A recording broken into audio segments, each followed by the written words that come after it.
Hello, hello, hello. Here we are again. Oh my goodness. In this episode, David, are you ready for it? Can't wait. We will be discussing maximizing productivity during the work week because many of us lead busy lives with countless tasks to juggle, and it's essential to find ways to stay organized and focused while pursuing our goals. You think? Hey everyone, and welcome back to our podcast. Today we're talking about something that affects all of us. Productivity during the work week. This is something that I struggle with. Time management. When I put stuff on a calendar, I'm always way off on either how long it's going to take or how much time I actually have to do it, I guess, to begin with. I guess both of those two things are together. But I'm happy to be here with you, my co-host, Whitney.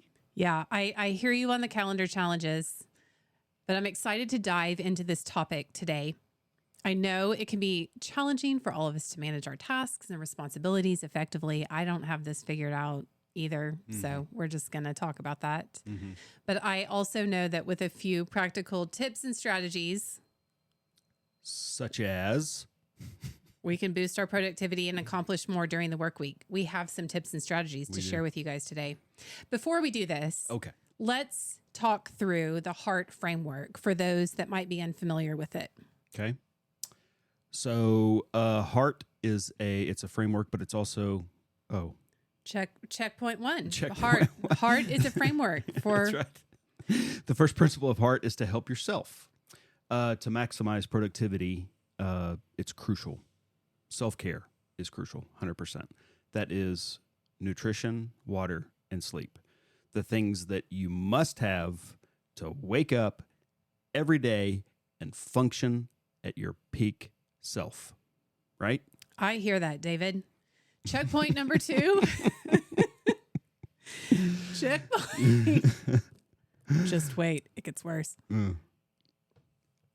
Checkpoint number 2 is E, empower yourself. The second principle of HEART. This principle reminds us that we are capable of achieving great things. But in order to maximize our productivity, we need to cultivate a growth mindset and believe in our ability to overcome challenges to achieve our goals. David, are you listening? I am 100%. This involves setting achievable goals, breaking them down into smaller steps, and the most dreaded step of all, tracking our progress. I don't like that. Yeah, Tracking your progress. Numbers. Checkpoint 3 is all your people. This is your spouse, your cohabitant, your children, your puppy dogs, I guess, would fall into this section. Any living or breathing thing. Yes, could be your plants if you're a horticulturist. But if you have a garden. snake, it doesn't count. Yes, it doesn't count. And to maximize productivity, you have to communicate effectively with your colleagues and loved ones. And you have to set clear expectations and asking for help when needed. That's an important one that some of us in this house are learning to do. Aren't we all, better. David? And maintaining a positive attitude. Also something. Oh, yeah. Your attitude on Sunday night was... Well, we not all have top-notch. our days. I don't have days. I don't know about you. Truth. Not truth. Checkpoint number 4 is your resources and responsibilities. The fourth principle of HEART is R. It's your resources and responsibilities. To maximize our productivity, we need to manage our resources wisely. This includes prioritizing our time, setting realistic deadlines. We're going to talk more about that on the calendar thing in a little bit, and avoiding distraction, aka squirrels. We also need to take responsibility for our actions, be accountable for mistakes, and learn from them. Why did you look at me when you said that? I Take didn't mean to look at you when I said that. It was an accident. I was just following the script and my eyes flitted upwards. I think it is very subliminal. Is what just happened. Subliminal. Okay. Checkpoint 5, the fifth principle, is trade and talent. To maximize productivity, you have to use your skills and abilities to make a positive impact. This involves identifying your strengths, delegating tasks to others, which you're very good at when appropriate, and seeking opportunities for growth and development, which you're also very, very good at. I, however, You are being should really seek- critical of yourself today. it's and self-deprecating, I think, huh? It's a lot of let's balance the self-deprecation with some confidence. Okay.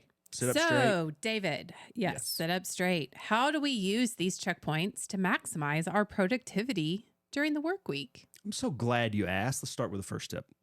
Prioritize your tasks. It's essential to have a clear understanding of what needs to be done and in what order. One effective strategy is to make a to-do list at the beginning of each day or week and prioritize your tasks based on their urgency and importance. Meaning, I remember way back when, can we have some discussion in between on some of these things? Sure. Like we would. Because it sounds like you're reading it. I know. We would, well, I didn't get all the way to the bottom. We would assign, basically you would assign priority. Like if it was a 1 or a 2 or a 3, and then you would shuffle these things up and down daily. I don't remember what. They teach that in the Stephen Covey course. Yeah, things, that's where it was. Franklin That's where it was. Covey. And then the ones kind of stay up there, but you're always working in 2s and 3s. And I still hearken back to those days when I'm trying to plan out a day of what's important, what's not important. And sometimes it all gets muddled and whatever else. Here's my problem, David. Okay. I hear what you're saying, Mhm. but I just don't think Abraham Lincoln had as much to do every single day as we all do. There were no billboards. There were no signs. There were no ads. There was no TV. There wasn't any radio. The phone didn't ring because there weren't phones. Perhaps the mail came. Perhaps. I mean, can you imagine with that kind of, maybe it's a Luddite. A Luddite is someone who abhors technology, right? Just absolutely resist all, which we are not Luddites. Exhibit A, last week's podcast. But I am just wondering if Abraham Lincoln had to work through his to-do list with A's, B's, C's, 1, 2s, and 3s. Do you think he would be more effective if he was working with A, B, C's, 1, 2s, and 3s? I mean, he was pretty effective. He was pretty effective without A's, B's, and C's, and 1, 2s, and 3s. I just wonder if we have too much on our to-do list. You're right. Prioritization is important. But I also feel like it's kind of old news. You know, we live in a day and age where there's almost too much. I woke up this morning thinking about this. There's almost too much to prioritize. It's almost not possible. So that's why we prioritize with heart. I think so. Yeah, yeah, exactly. If I wake up and I think, okay, first things first, how do I help myself? I think sleep, water, nutrition, movement. How was my sleep? Great. Went to bed, decent hour last night, got plenty of rest. Water, could always drink more. Nutrition, should eat a salad. I mean, these are the same 4 things every day. Movement, go work out. Third tip is take breaks. I feel like we both have a pretty good handle on this one. If you need to take a nap, go take a nap. That's kind of the saying in our house. If you need a nap, if you're tired, go take a nap. Unless you have for the love, something. take a nap. I mean, especially if you're a child. If you are under the age of 40, just take a nap whenever you feel like it. Unless you have scalding water boiling on the stove. I don't know. Just before you do it, make sure all the important stuff's done is kind of what I'm getting at. Don't leave a candle burning. There you go. Stuff like that. But if you just need to go for a walk, go for a walk. We've done that countless times, walking around the block just to kind of clear your thoughts, especially on those heavy conversation days where things seem to be going through our heads and stuff. But we're really good at taking breaks. And I remember when you were writing, you would say, I'm writing for an hour, then I'm going to stop and look at my dumb phone for 15 or 20 minutes, then I'm going to start writing again. Nothing makes me want to take a nap like writing, David. Let's transition now to talking about how to incorporate the Heart Goals framework into our productivity strategy. That's a great idea, Whitney. Thank you. Heart stands for Heart stands for help yourself, empower yourself, all your people, Resources and responsibilities, and trade and talent. By prioritizing these principles, we can maintain a balanced and fulfilling life while also maximizing productivity. That's right, David. So let's break it down. We've already talked a little bit about this, but helping yourself means prioritizing your physical and mental well-being, such as getting enough rest, eating healthy, and engaging in physical activity. Empowering yourself means working on the more emotional, intellectual, and spiritual aspect of things. I think for me, that usually involves techniques such as reading, writing, and praying. And I need to go back and correct a previous statement. I said nothing makes me want to take a nap like writing. That's not true. Nothing makes me want to take a nap like editing. Oh, I love to edit. But after 15 minutes of editing, man, it is just brain power that I wish I was better at utilizing or refueling. yeah. All your people means taking care of the ones that are closest to you, your spouse, your kids, your critters, your whatever's important to you. I know critters are included unless in they're people. snake. Right. Snakes are not people. Resources and responsibilities, means managing your time effectively, setting realistic deadlines, and being accountable for our actions, for crying out loud. This is all good, but earlier we need to talk about trade and talent next, but you mentioned that you were struggling with some calendar stuff and, managing some work week productivity time. Let's go back and touch on that because I don't see it in our script up here. And You said it was just an outline. it is just an outline. I'm ad-libbing and we are right. adjusting the outline now, David. Producing on the fly, are we? We are. It's called an audible. We are calling an audible. An audible? An audible, sure. Is it aunt or is it aunt? It's audible, AUDIBLE, in football. Aunt. Audible. It's always Audible. aw. Aunt. It's not aunt. It's aunt. It's aunt. Right, you guys. Jill? We're It's from aunt. we are from Oklahoma, and we are the only Oklahomans I know that say aunt. I'm hearing it more and more. I don't know if it's It's a ladder in life change too for it's us. you grow up saying aunt, but then you get older and you start saying Aunt. Aunt Katie. Aunt Katie. It just sounds better. Aunt. Aunt Katie. Auntie. Yeah. So anyway, struggling with calendar things. What would you like to know? How many calendars do you keep? You mean, what do you mean? On how many different devices? I stop and think, how many calendars do I have? I have a daily calendar, which really isn't much of a calendar so much as a to-do list, but I have my daily planner. So I'm going to count that as one calendar. I have a digital calendar. I use Google Calendar to set sort of an overarching framework for my week that kind of, I follow it loosely, but I've time blocked in Google Calendar, and I have a great little video and workshop I've been working on, a piece of content, if you will, about how you can use Google Calendar to time block. I'm excited. That's going to come out not next week, but hopefully soon.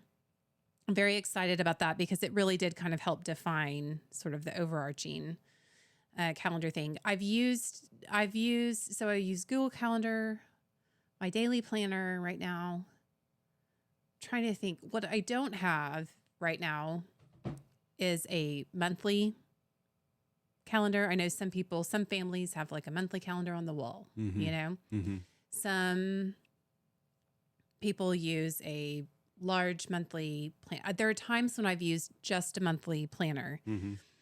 But I think one thing that's interesting to think, oh wait, there's a calendar and Asana for our to-do list. Yeah. There's actually a calendar on each project. And so we have a master calendar so that we can see those tasks all in one place. It's just a lot of calendars. And I'm wondering, I just think that one thing that you can do if you're trying to prioritize during the work week is count the number of calendars you're using And we also have a calendar for kids on MacBook, a digital. Yeah. I mean, to answer your question, I basically use one calendar. It's the digital calendar, but within that calendar are sub-calendars. So I have my own and then one for you and one, well, used to be you, but now we've got to get over to Google so I can see your stuff again. Well, actually, I can see your stuff. And then the kids, but the kids don't see their own calendar, so it's kind of pointless. You know what I'm saying? We should figure out a way to incorporate But if we them. took all those calendars and put them all in one plate, if we consolidated calendars, maybe that needs to be the theme of this podcast, how to consolidate your calendars. And how do we do that? I don't know. That's going to be next week's podcast. That's funny. That's Pivot. funny. That's a good idea, actually. It would be very useful. I just think if we're trying to maximize our productivity, one thing that's going to cost us time is context and calendar switching. So consolidating our calendars would reduce the friction from switching from task to, so just one thing that I have been trying to do in the past week is, well, actually, let me correct myself on that. I do all the time. It's just try to keep things in one spot, you know, try to put it in one planner. So I'm using my daily planner right now. Because if I am not careful, I will end up with a ton of little to-do notes all over the place. Or have filled planners behind me with different dates on different things. Yeah. I mean, sometimes I feel wasteful because when you film a how-to planner video, you kind of waste one. You kind of waste. It just. Maybe we should do a drawing or a giveaway or somebody to give it away to somebody who was listening or paying attention or whatever, and they can have a Whitney filled out day that she used in training. I don't. If anybody would want that. I don't know. I don't think anybody wants that. And we could include a book or something. I don't know. It'd be fun. Let's go back to the outline. Okay. David. They can give us some feedback on whether that's a good idea or not. Okay, where do we leave off? I think they would take a new planner, but not a halfway filled out one. Okay. All right. So we did all your people. What was next? Oh. We went back to the calendar thing. And then the last step to talk about, and this, I really think that this podcast has been sort of like a high level overview of what heart means, because we've basically just walked through it twice. But trade and talent means using our skills and abilities to make a positive impact in the world. This involves identifying our strengths. How do we identify our strengths, David? And employ them. How do you identify your strengths? Do you ask your spouse what your strengths are? Oh my goodness gracious. I kind of know what most of my strengths are. Oh, tell us. Well, I think I'm a personable person, so I'm good at I'm good at building and maintaining relationships. And one of your strengths is making people feel welcome in a home when we're entertaining. We're talking about your strengths. Okay, I was just trying to compliment you. And one of my strengths is I have a good work ethic. I mean, when I work, and when I don't, I don't. And There's the people definitely listening an cannot on-off see us switch. shaking our heads in unison. But if you watch it on YouTube, you can see us shaking our If you heads. watched this on YouTube during the live recording. Oh, that's funny, but true nonetheless. And what else? What are my other strengths, honey? Would when you say? took the Strengths Finder, the little book that does the Strengths Finder quiz, Is that the it's a book the called PTS, the little red ones. The PTS. I think you mean Myers-Briggs. Yes, that's what I meant. Because that is not PTSD. No, it's about strengths. You took that quiz. This was years ago, and it came back as one of your strengths was woo. Oh, woo! I forgot about that one. I'm a charmer. Is that what it is? A little bit. You a little bit of charmer. like to think of yourself as such. Yes, I do. I'm also pretty good at pickleball. Really? Yeah. So there you go. Those are my strengths. Pickleball and work ethic. Pickleball, woo, work ethic, and Personability. There you go. Personal. Relationship maintenance. There you go. So what would you say your strengths are?